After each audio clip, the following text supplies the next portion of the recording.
Bueno, muchas gracias por la presentación, madrina Alejandra. Primero que nada, muchas gracias a todos los asistentes a este simposio. Me da muchísimo gusto poder ver tanto a nuestros pacientes, algunos de sus familiares y también a expacientes. De verdad me da muchísimo gusto verlos bien. Muchas gracias por acompañarnos. Y pues bueno, hoy vamos a empezar a platicar un poquito de lo que es el internamiento. ¡Auch! ¡Auch! ¿En qué momento tengo que internar a mi paciente? ¿Cuántos de aquí que hayan vivido un internamiento creen que necesitaban estar internados? Levanten la mano con honestidad. Que no, yo sí lo necesitaba, la verdad. La mera verdad, yo sí lo necesitaba.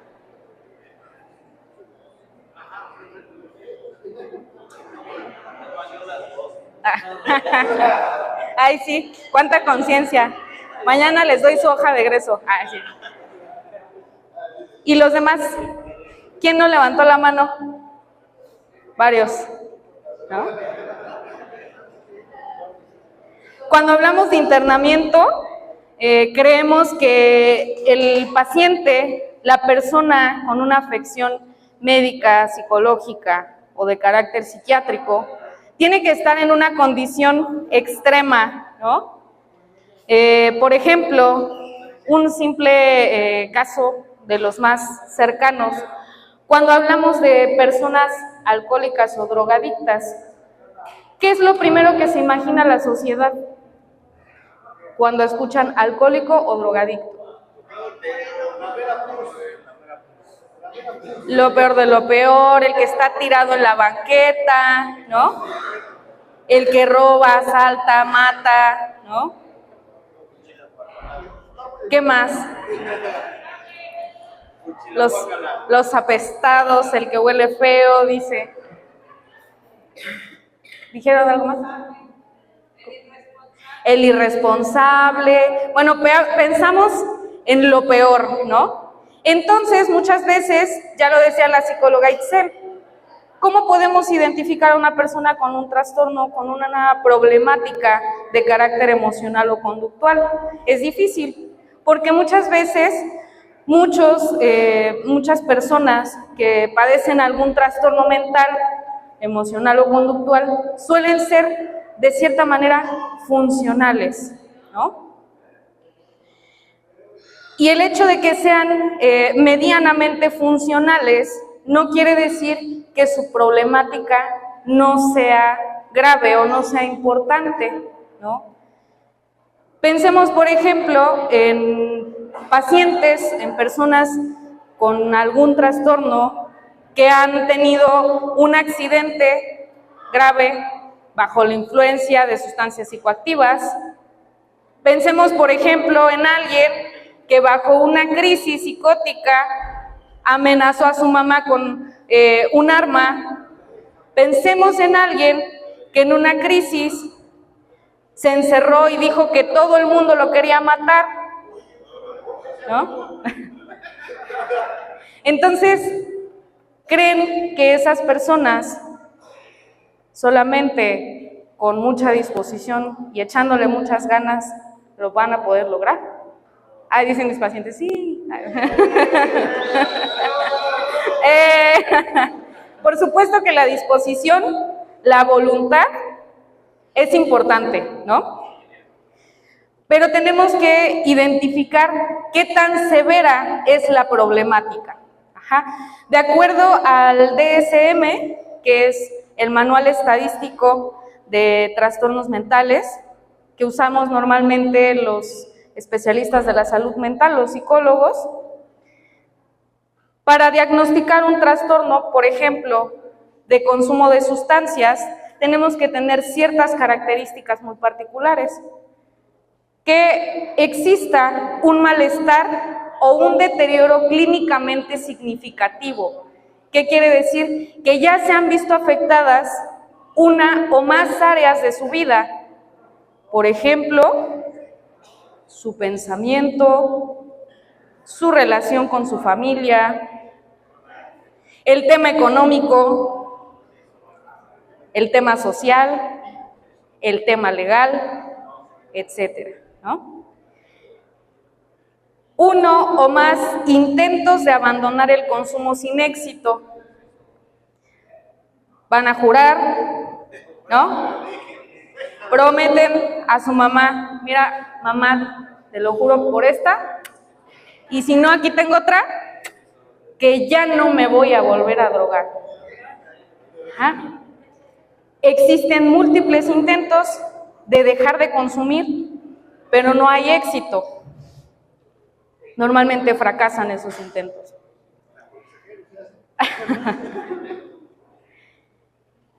Empiezan a haber consecuencias negativas, empieza a haber una gran necesidad de consumo para las actividades cotidianas. Es que lo necesito para estudiar, así me concentro mejor, ¿no? Es que cuando tomo me siento más relajado, puedo convivir mejor. Ya existe una necesidad física y psicológica de las sustancias. Por otro lado, también empieza a haber tolerancia, esta necesidad de aumentar el consumo gradualmente, ¿no? O bien que la misma cantidad ya no me hace el efecto deseado. Entre muchas otras características, entre muchos otros síntomas, podemos empezar a identificar que el paciente tiene un problema que es evidente, que muchas veces no es necesario ser especialistas para darse cuenta que hay un problema, ¿no? ¿Qué pasa de pronto con las familias? Eventualmente me toca recibir llamadas de familias interesadas en un tratamiento y de pronto me dicen, es que está en crisis, es que parece que está en psicosis porque está corriendo y está gritando y está encuerado y está amenazando a todos, ¿no? Bueno, pues parece que como corre riesgo su integridad o la de otros, lo prudente sería un internamiento. ¿Y qué pasa el otro día? Ay, no, ¿qué cree? Ya se calmó, ya se le pasó, hoy amaneció mejor, es más, ya se está curando la cruda, ¿no? Y entonces ahí empezamos a tener un problema conjunto, porque ya no nada más es un problema en el que el paciente esté negado de que necesita ayuda, sino en el que su familia también está negada a que su paciente, a que su familiar necesita ayuda. Y bien sencillamente pudiéramos decir, pues lo mandamos a terapia, lo mandamos al psiquiatra, lo mandamos a un grupo, ¿no? Lo mandamos a hacer ejercicio, y muchas veces estos intentos se hacen, pero eventualmente también fracasan. ¿Por qué? Porque no hay conciencia de que se tiene un problema, y segundo, porque muchas veces los mismos factores, el mismo círculo influyen en que el paciente continúe teniendo conductas de riesgo, consumo, crisis, etcétera, etcétera, etcétera. ¿Qué es lo que sucede, por ejemplo, cuando estas situaciones empiezan a rebasar lo que la familia puede soportar? Y cuando me refiero a lo que la familia puede soportar, no nada más hablo de lo emocional, porque claramente para un familiar es complejo ver a un ser amado sufrir, ver a un ser amado estar lastimado, estarla pasando mal y además no poder hacer nada por él. Y entonces empieza a agotar todos sus recursos, ¿no? Y empieza a poner una especial atención sobre la persona y le empieza a dedicar muchísimo tiempo, muchísima energía y muchísimo dinero a veces. Y de pronto, cuando sus recursos se empiezan a agotar, el malestar y los síntomas empiezan a agravarse, ¿no? O cuando creemos que, como un curitas, ¿no? Bueno, es que ya lo llevé a terapia, ya lo llevé al grupo, ya lo llevé al psiquiatra, parece que ahí la lleva, ¿no? Pero cuando empieza a abandonar el tratamiento y el problema empieza a aumentar, entonces las familias muchas veces se ven rebasadas, se ven agobiadas, ¿no? Se ven en esta necesidad de decir, ya no puedo más, ¿no? Y cuando ya nos encontramos en este punto de negación, de deterioro clínicamente significativo, ¿no?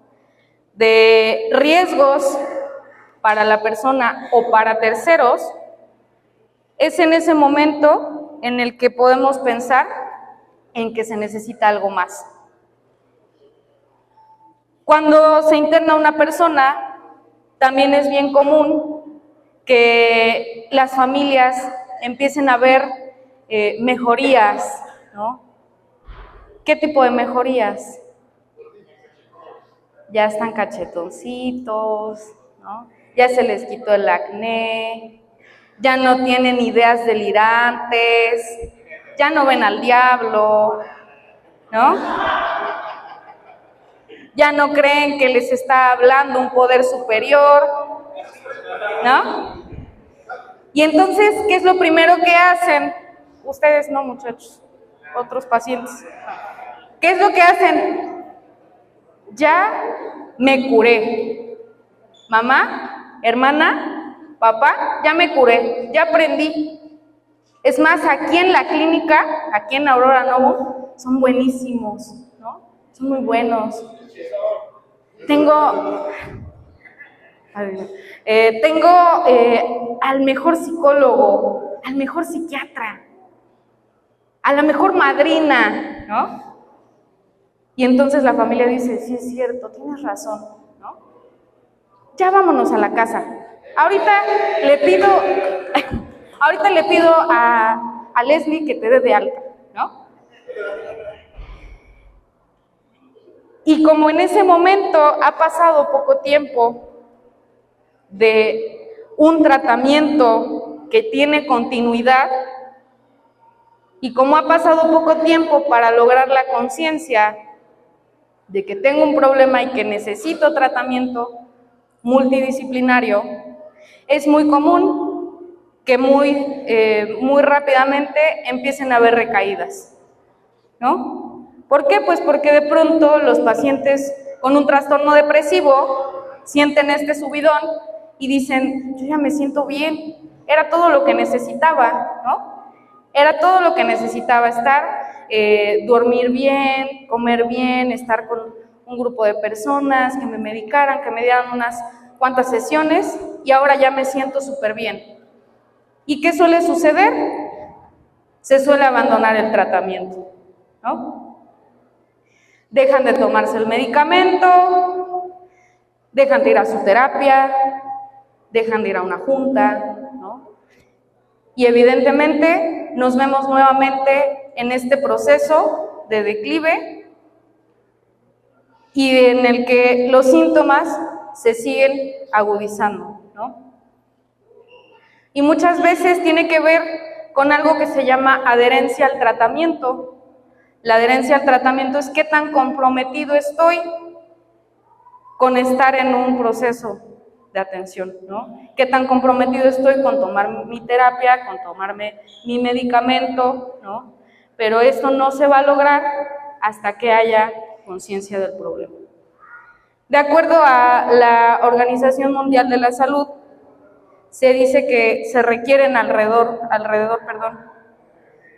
de 90 a 100 días para que una persona con consumo de sustancias pueda reestructurar algunos pensamientos, pueda reestructurar el funcionamiento de su sistema nervioso central y pueda dejar de necesitar obsesivamente consumir, ¿no? Por eso normalmente los tratamientos tienen esa duración. Sin embargo, eso no garantiza que el paciente ya se curó. Y esa es la parte difícil, ¿no? ¿Cómo logramos que deje de consumir 100 días una persona si a su alrededor Su familia no tiene conciencia de su problema, no tiene redes de apoyo, tiene amigos que consumen, vive solo. ¿Cómo lo vamos a lograr? En contención. Excelente.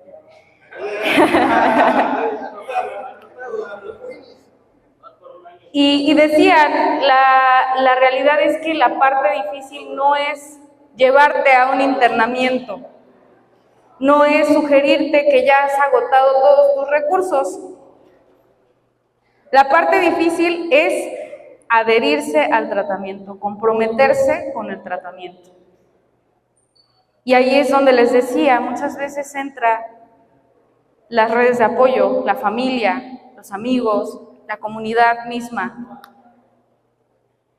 que en muchos casos no acompañan o no sugieren o no brindan esta parte, a veces hasta de confrontación con la persona, ¿no?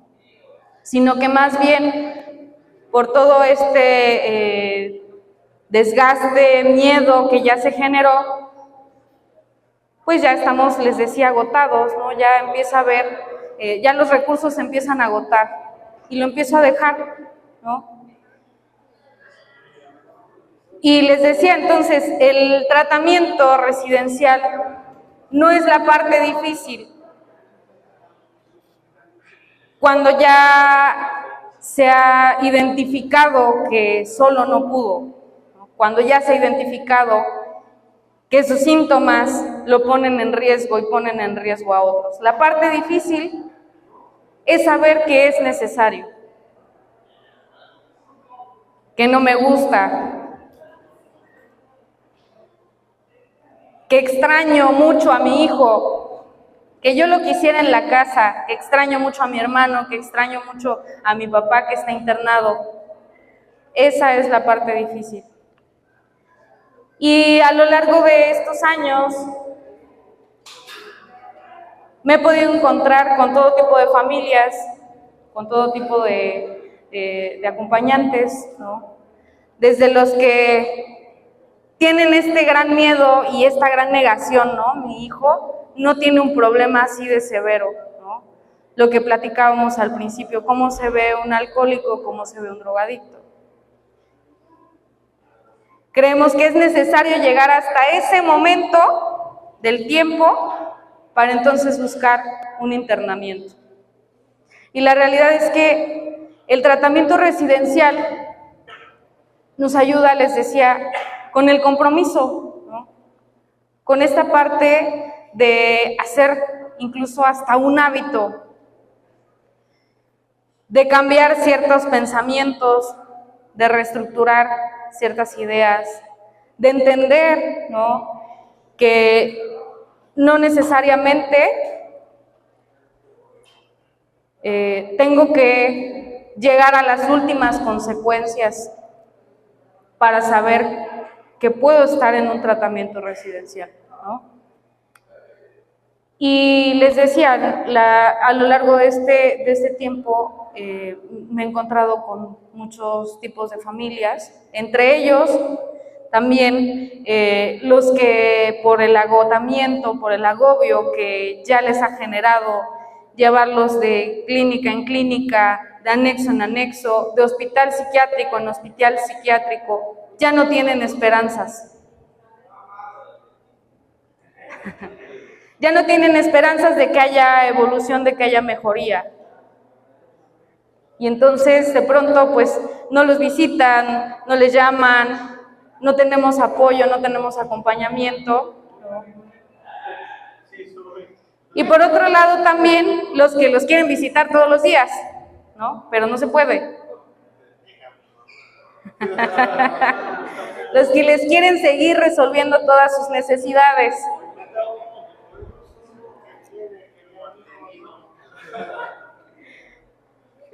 Los que quieren que esto sea una píldora mágica, ¿no? Los que quieren que esto sea así, una varita mágica. Y no es así. Cambiar un hábito es difícil, cambiar un hábito por sí solo es difícil, ¿cierto? ¿Cuántas veces alguno de ustedes ha intentado ir al gimnasio? Yo muchas, ¿no? Yo he pagado la mensualidad y ya nunca voy, ¿no? La verdad. Es difícil crear un hábito, pero es más difícil deshacerse de un hábito. Es difícil saber que no tengo la razón, ¿cierto o no? Es difícil entender que tengo un problema también, ¿no? Entonces, la parte del tratamiento residencial, justamente bajo un ambiente controlado, bajo acompañamiento,